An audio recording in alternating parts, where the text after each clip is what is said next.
फिर वह चुड़ैल मछली ऐसा ही करने लगती है। जो भी व्यक्ति उस मछली को देखने के लिए उसके पास आता, वह मछली चुड़ैल उसको जिंदा। एक बार की कहानी है। एक बार एक चुड़ैल अपने कुछ शैतानों के साथ एक तालाब किनारे प्रकट होती है। चुड़ैल तालाब में एक शक्ति छोड़ती है और तालाब की सारी मछलियों को पानी से खींच लेती है और उन्हें जिंदा ही निगल जाती है।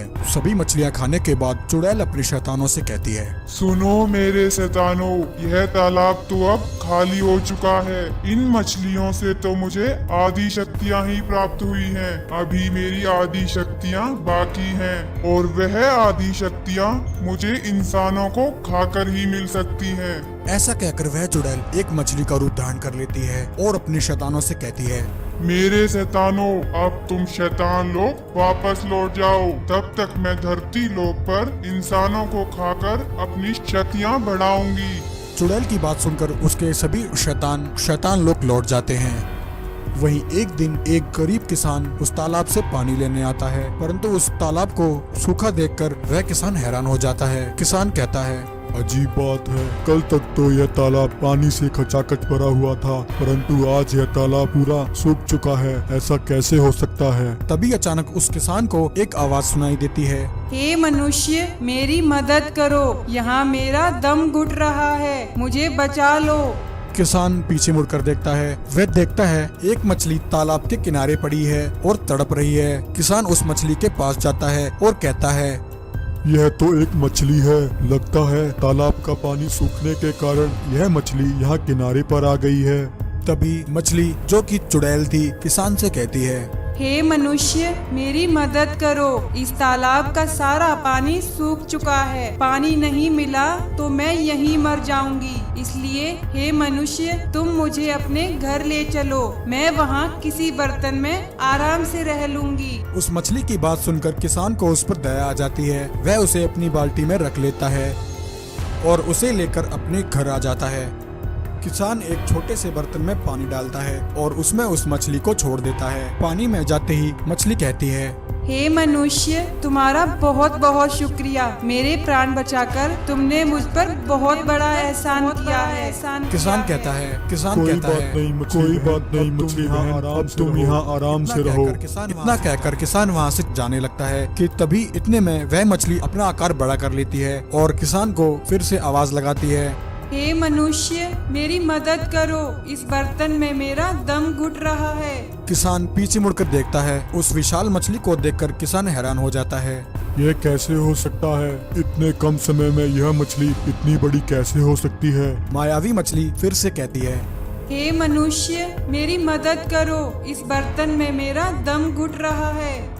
मछली की बात सुनकर किसान उसके लिए एक बड़ा बर्तन लेकर आता है और उस मछली को उसमें छोड़ देता है। मछली फिर से किसान का धन्यवाद करती है। कुछ देर बाद शाम हो जाती है। वह मछली चुड़ैल कहती है, अब मैं जल्दी से इंसानों को खाना शुरू करती हूँ और अपनी शक्तियाँ बढ़ाती हूँ।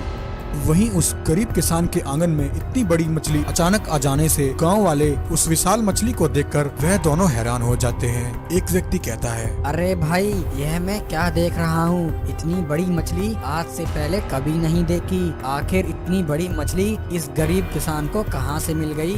उन व्यक्तियों के इतना कहते ही वह चुड़ैल मछली अपना मुंह खोलती है और उन दोनों व्यक्तियों को निगल जाती है।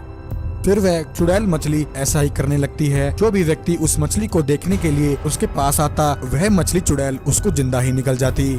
ऐसा करते करते वह मछली गांव के कई व्यक्तियों को निगल जाती है। वहीं अचानक व्यक्तियों के गायब होने की खबर से गांव में सनसनी फैल जाती है। गांव की सभी महिलाएं इकट्ठी होकर साधु बाबा के पास जाती हैं और गांव में हो रही घटना के बारे में बताती हैं। गांव की महिलाओं की बात सुनकर साधु बाबा उसी समय अपना ध्यान लगाते हैं और अपनी शक्ति से सब देख लेते हैं कि एक चुड़ैल मछली का रूप लेकर गांव के व्यक्तियों को निगल रही है और अपनी शक्तियां बढ़ा रही है। साधु बाबा बिना टाइम गवाए उसी समय उस किसान के घर पहुंचते हैं। साधु बाबा को देखकर किसान कहता है, प्रणाम साधु बाबा, क्या हुआ? आप अचानक से मेरे घर कैसे आना हुआ? साधु बाबा कहते हैं, मनुष्य, सबसे पहले मुझे यह बताओ, यह मछली तुम्हें कहाँ से मिली? गरीब किसान उन्हें सारी बात बता देता है। साधु बाबा कहते हैं, मनुष्य, यह मछली जिसे तुम तालाब किनारे से उठाकर लाए हो, यह कोई मछली नहीं बल्कि उसके भेस में एक मायावी चुड़ैल है। खोई हुई शक्ति पाने के लिए यह चुड़ैल यहाँ गाँव में आई है और एक एक करके गाँव वालों को निगल रही है। इतना कहकर साधु बाबा उसी समय एक मंत्र का उच्चारण करते हैं। मंत्र का उच्चारण करते ही वह चुड़ैल अपने असली रूप में आ जाती है। चुड़ैल कहती है,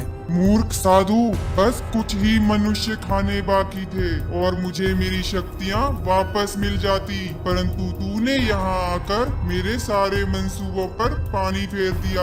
अब तुझे मेरे हाथों से कोई नहीं बचा सकता। इतना कहकर चुड़ैल साधु बाबा को मारने के लिए उनकी तरफ दौड़ती है। चुड़ैल को अपनी तरफ आता देख साधु बाबा वहाँ से भागने लगते हैं। भागते भागते साधु बाबा कहते हैं, हे इच्छाधारी नागिन और नागराज, आप कहाँ हैं? जल्दी आइए और मेरे प्राणों की रक्षा कीजिए। साधु बाबा के इतना कहते ही इच्छाधारी नागिन और नागराज उसी समय वहाँ प्रकट हो जाते हैं। इससे पहले कि वह चुड़ैल साधु बाबा को कोई नुकसान पहुँचाती, वह दोनों अपनी शक्ति से उस मायावी चुड़ैल को वहीं भस्म कर देते हैं।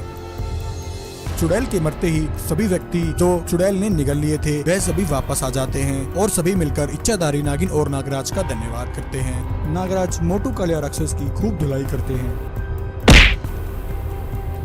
एक समय की बात है, एक इच्छाधारी नागिन से उसका अंडा छीनने के लिए एक दुष्ट मोटू कालिया राक्षस और चुड़ैल उसके पीछे पड़ जाते हैं। चुड़ैल कहती है, मोटू कालिया राक्षस, जल्दी से इस नागिन को पकड़ो और इससे इसका अंडा छीन लो, वरना यह भाग जाएगी। इससे पहले कि मोटू कालिया राक्षस इच्छाधारी नागिन को पकड़ता, नागिन भागकर एक कुटिया में छिप जाती है। उस कुटिया में इच्छाधारी नागिन को बहुत सारे अंडे दिखाई देते हैं। नागिन कहती है, मुझे यह जगह सुरक्षित लग रही है। इससे पहले कि वह दुष्ट चुड़ैल और मोटू कालिया राक्षस मेरे अंडे को खा जाएं, मैं अपने अंडे को यहीं रख देती हूँ। मोटू कालिया राक्षस और चुड़ैल नागिन के अंडे को ना पहचान पाए, यह सोचकर नागिन अपने अंडे को उन बाकी के अंडों में रख देती है। वहीं मोटू कालिया राक्षस और चुड़ैल नागिन को नहीं ढूंढ पाते हैं और ढूंढते ढूंढते आगे निकल जाते हैं। वहीं जिस कुटिया में नागिन ने अपना अंडा छिपाया था, वह कुटिया एक बूढ़े व्यक्ति की थी। उस बूढ़े व्यक्ति के पास कुछ मुर्गियां थीं। उन मुर्गियों के सहारे वह बूढ़ा व्यक्ति अपना जीवन यापन करता था। एक दिन एक अंडे में से निकलती उस रोशनी को देखकर बूढ़ा व्यक्ति हैरान होकर कहता है, अरे, इस अंडे में से ये कैसी रोशनी निकल रही है? आज से पहले तो मैंने ऐसा अद्भुत नजारा कभी नहीं देखा। क्या मेरी मुर्गी ने सोने का अंडा दिया है? यह सोचकर बूढ़ा व्यक्ति खुश हो जाता है।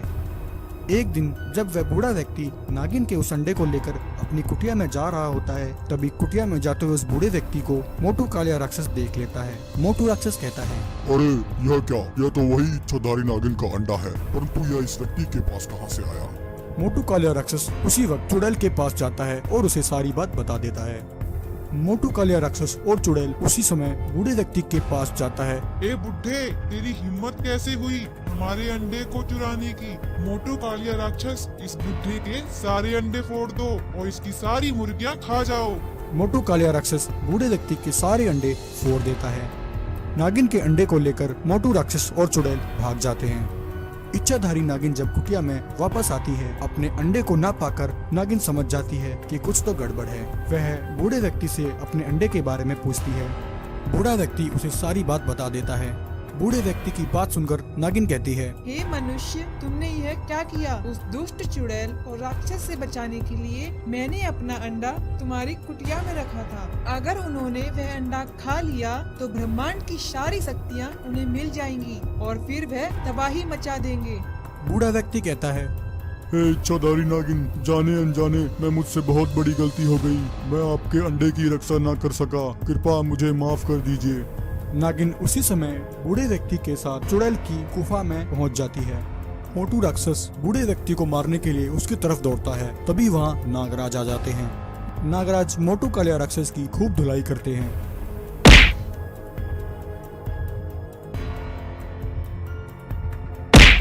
नागराज कहते हैं, इच्छाधारी नागिन, तुम अंडे को और इस बूढ़े व्यक्ति को लेकर गुफा से बाहर चले जाओ, मैं इन दोनों से निपट लूंगा।